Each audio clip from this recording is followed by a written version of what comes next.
let me preface this by saying what everybody knows, which is I have deep differences of opinion with my most immediate successor, and who's now president once again. And so there are a host of policies that we could be discussing where I have strong opinions.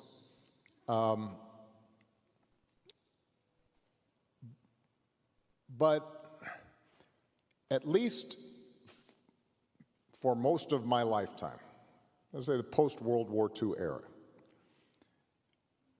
there was a broad consensus between Democrats, Republicans, conservatives, liberals around a certain set of rules where we settle our differences. Right?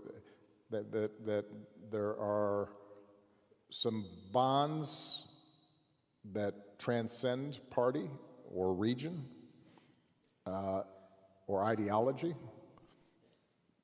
That there was a creed that we all stuck to. And that basic notion of American democracy, as embodied in our Constitution and our Bill of Rights, said all of us count, all of us have dignity, all of us have worth, that we're going to set up a system in which there's rule of law and separation of powers and an independent judiciary, and there are these freedoms, freedom of worship and freedom of the press, and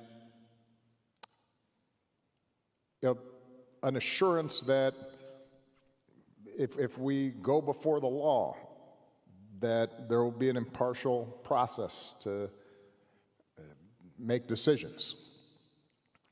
And we all stuck to that, more or less. It doesn't mean there weren't corrupt politicians. Didn't mean that there wasn't abuse of power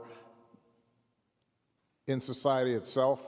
Obviously, there were vast differences in terms of access and influence and having a megaphone. But we all said, even though that ideal wasn't always observed, that was the right ideal to have. And I do believe that our commitment to those principles has eroded.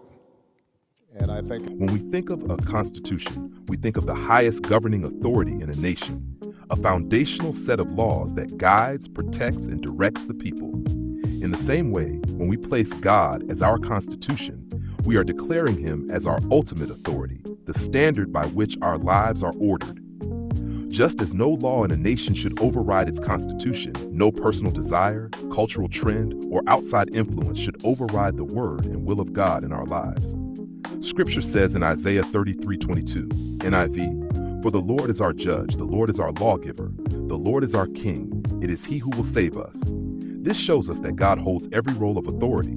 He sets the laws, constitution, he judges righteously, and he reigns as king. When God is our constitution, we live by his principles of truth, justice, mercy, and love.